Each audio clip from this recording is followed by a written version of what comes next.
পাঙাশ মাছের নাম শুনলেই যারা নাক ছিটকান, আজকের এই দুর্দান্ত রেসিপিটা তাদের জন্য। আর সাথে একটা টিপস শিখে নিন, এই যে মাছের উপরে যে কালো চামড়াটা, এটা কিভাবে ফেলতে হয়।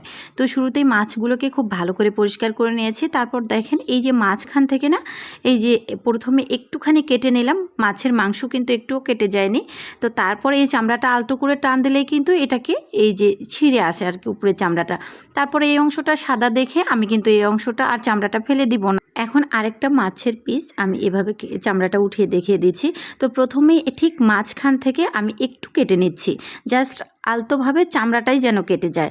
তারপরে এই যে চামড়াটা ধরে এভাবে একটু নিচের দিকে আর কি টেনে আনলেই কিন্তু সুন্দরভাবে চামড়াটা উঠে যাচ্ছে, দেখতেই পাচ্ছেন। আমি কিন্তু সরাসরি দেখিয়ে দিচ্ছি। তো এইভাবে যারা চামড়াটা খেতে অপছন্দ করেন কিংবা পাঙ্গাস মাছ দেখতে ভালো লাগে না, তারা কিন্তু নিমিষেই চামড়াটা এভাবে উঠিয়ে নিতে পারেন। তারপরেও যদি আপনাদের কাছে মনে হয় যে গন্ধ লাগে, লেবু পানিতে 10 থেকে 12 মিনিটের মতো ভিজিয়ে রাখবেন, লেবুর রস দিয়ে ওই পানিতে। তারপর লবণ দিয়ে খুব ভালো করে পরিষ্কার করে পানি ঝরিয়ে এই যেভাবে রান্নাটা করে নেবেন। এই রান্নাটা একবার খেলে আপনার কখনোই অন্যভাবে পাঙাশ খেতে ইচ্ছে করবে না, এটা এতটাই টেস্টি। তো শুরুতেই আমি এখানে 6টা মিডিয়াম সাইজের পেঁয়াজ বেটে নিয়েছি, সাথে দিয়ে দিচ্ছি পরিমাণ মতো লবণ, আর এখানে দিয়ে দিচ্ছি 2 টেবিল চামচ মরিচের গুঁড়া, 1 টেবিল চামচ হলুদের গুঁড়া। বরাবরই মরিচের গুঁড়ার থেকে হলুদের গুঁড়াটা 1 টেবিল চামচ কম দেবেন, তাতে করে কালারটা মাশাআল্লাহ সুন্দর আসে। তারপর দিয়েছি একটু ভাজা জিরের গুঁড়া আর একটু সরিষার তেল দিয়েছি 3 টেবিল চামচের মতো, 1/2 টেবিল চামচ আদা বাটা, 1/2 টেবিল চামচ রসুন বাটা। এবার মশলার সাথে খুব ভালো করে মাছটাকে একটু মেখে নেবেন সময় করে, মাছের এপিঠ ওপিঠ যেন মাখা থাকে। তারপর 20 মিনিটের মতো এটাকে রেস্টে রাখবেন, সময় না থাকলে সরাসরি রান্না করবেন।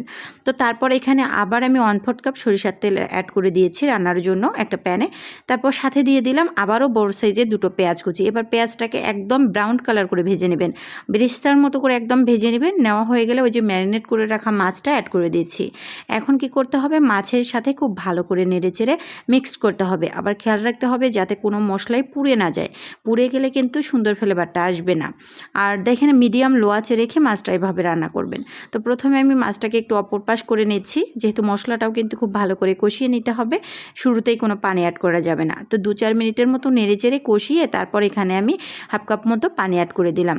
এখন আমি পানিটা শুকিয়ে আসা পর্যন্ত অপেক্ষা করব, অর্থাৎ এই পানিটা শুকিয়ে আসা পর্যন্ত আবারও একটু ভালো করে কষিয়ে নেওয়া হয়ে যাবে। রেসিপিটা ভালো লাগলে ইউটিউব ফেসবুক যেখান থেকে দেখেন না কেন আমার পরিবারে যুক্ত হয়ে যাবেন। ভিডিওর কোনো অংশ একটুও ভালো লেগে থাকলে প্লিজ একটা হলেও লাইক কমেন্ট শেয়ার করবেন। এখন আলতো করে মাছগুলোকে একটু এপাশ ওপাশ করে দিচ্ছি, যাতে মশলাটা খুব ভালোভাবে মাছের মাঝে অ্যাড করে।